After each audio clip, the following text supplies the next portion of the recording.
Assalamualaikum warahmatullahi wabarakatuh. Perkenalkan, nama saya Syafrida Dwi Herani dengan NPM 21082601110.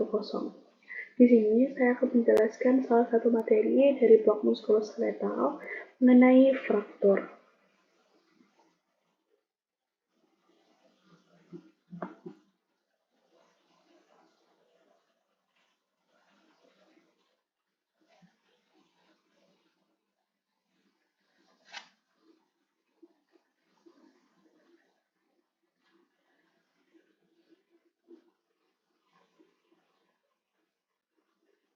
Apa sih fraktur itu? Jadi fraktur adalah patah tulang atau terputusnya kontinuitas jaringan tulang dan ditentukan sesuai dengan jenis dan luasnya. Nah, jadi untuk klasifikasi dari frakturnya itu sendiri, bahwasannya fraktur itu dia dapat dibedakan menjadi beberapa bagian. Pertama, dia ada hubungan dengan dunia luarnya. Nah, itu ada fraktur tertutup dan fraktur terbuka.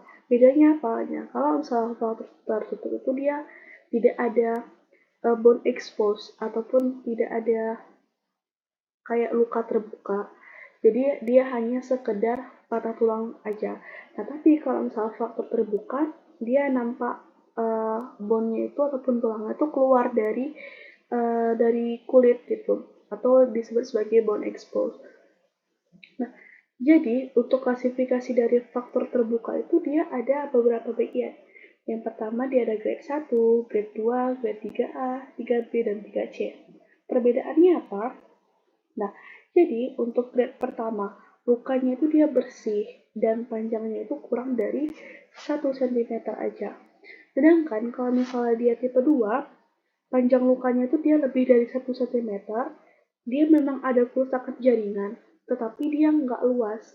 Nah, sedangkan kalau grade 3, lukanya itu dia biasanya lebih dari 10 cm dan dia mengenai periosteumnya. Nah, untuk grade 3B itu lukanya itu lebih dari 10 cm juga, tapi periosteumnya itu dia sudah terangkat. Nah, sedangkan yang 3C itu frakturnya itu udah dengan gangguan vaskularisasi, gangguan pada pembuluh darahnya juga. Nah, kemudian untuk cakupannya ada dia fraktur yang komplit dan fraktur yang incomplete. Bedanya apa? Nah, fraktur komplit itu misalnya kayak fraktur transversal, fraktur oblik. Jadi komplit itu dia tidak melalui seluruh penampang dari tulangnya. Kalau misalnya komplit dia melalui seluruh penampang tulangnya. Sedangkan kalau yang incomplete dia tidak melalui seluruh penampang tulangnya. Misalnya seperti ini.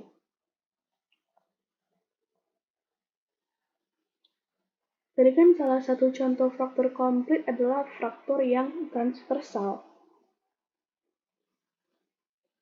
Itu yang B. Nah, jadi dia melalui seluruh penampang tulangnya. Sedangkan kalau yang fraktur incomplete tadi contohnya fraktur green stick. Nah, dia cuman kayak segaris ini aja, tapi tidak full di bagian sampingnya. Dia cuma segaris dan ini tuh masih kayak menyatu gitu kan. Sedangkan kalau yang dia komplit, dia udah memang terputus seluruhnya, udah melebihi dari penampang tulangnya. Itu yang membedakannya. Nah, kemudian untuk berdasarkan dislokasi fragmennya itu dia ada di display sama yang undisplaced. Bedanya apa? Kalau undisplaced itu garis patahnya itu komplit, tapi fragmen tulangnya itu dia nggak bergeser sama sekali. Nah, sedangkan kalau yang undisplaced, dia itu terjadi pergeseran dari fragmen tulangnya. Nah, kemudian kita masuk ke temuan klinisnya. Jadi, misalnya pasien datang dengan fraktur, itu dia tentu dia bakal merasakan nyeri pada daerah frakturnya. Misalnya dia nyeri pada daerah kakinya, tungkainya, nah dia bakal merasakan nyeri. Kemudian gangguan mobilisasi, dia nggak bisa bergerak ataupun dia tidak bisa menggerakkan kakinya. Dia jalannya juga pincang. Nah, itu gangguan mobilisasi. Kemudian pembengkakan pada area fraktur. Jadi bengkak, juga hematom dan dan kulitnya itu teraba hangat juga bisa.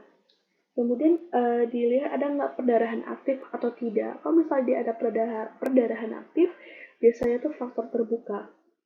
Nah, ada deformitas sama krepitasi. Misalnya kalau dipegang itu kayak tulang yang hancur gitu, itu namanya krepitasi. Nah, kemudian untuk cara penegakan diagnosanya itu dia ada yang anamnesis sama pemeriksaan fisik. Nah, anamnesis pada kasus trauma, jadi kan fraktur ini kan kasus trauma. Nah, jadi untuk anamnesisnya itu dia ada namanya EMPEL. EMPEL, A-nya ini adalah alergi, maaf. Nah, jadi A-nya ini adalah alergi, M-nya ini adalah medication, yang P-nya ini adalah past history, kemudian L-nya last meal, dan E-nya ini adalah event. Nah, biasanya tuh ditanyakanlah semuanya. Kalau misalnya ada kecelakaan, terus faktor, kita tanya event ataupun kejadian, nah gimana? Kok bisa sampai patah tulangnya? Ditabrak apa? Kecepatan kendaraan itu berapa? Gitu. Kemudian pemeriksaan fisiknya itu bisa look, feel, move. Jadi kita lihat apakah terdapat deformitas ataupun pembengkakan. Kemudian kita feel, kita rasakan apakah teraba hangat, adanya krepitasi.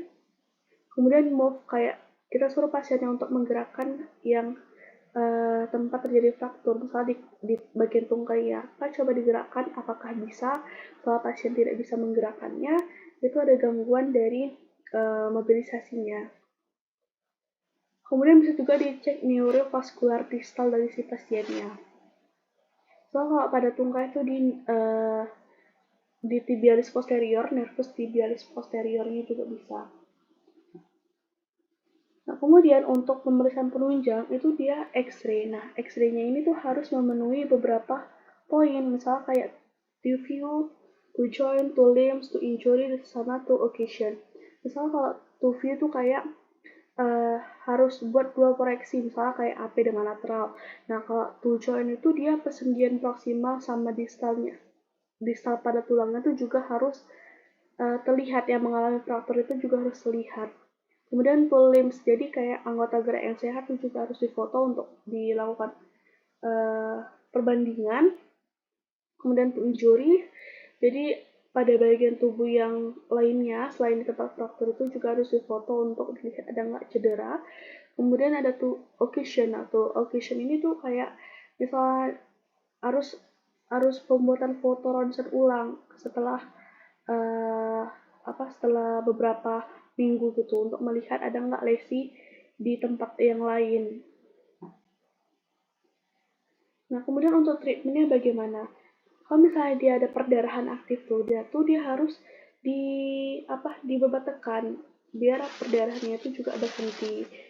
Kemudian dibidai. Nah, tujuan bidai ini adalah untuk imobilisasi. Jadi tulang yang memang sudah bergeser tersebut, itu kalau misalnya dibidai, dia tuh biar nggak terlalu banyak bergeraknya. Nah, ini seperti ini. Nah, ini namanya bidai. Nah, kemudian ada nanti bakal dikasih antibiotik profilaksis, terus subprofilaksis tetanus, misalnya kayak ATS.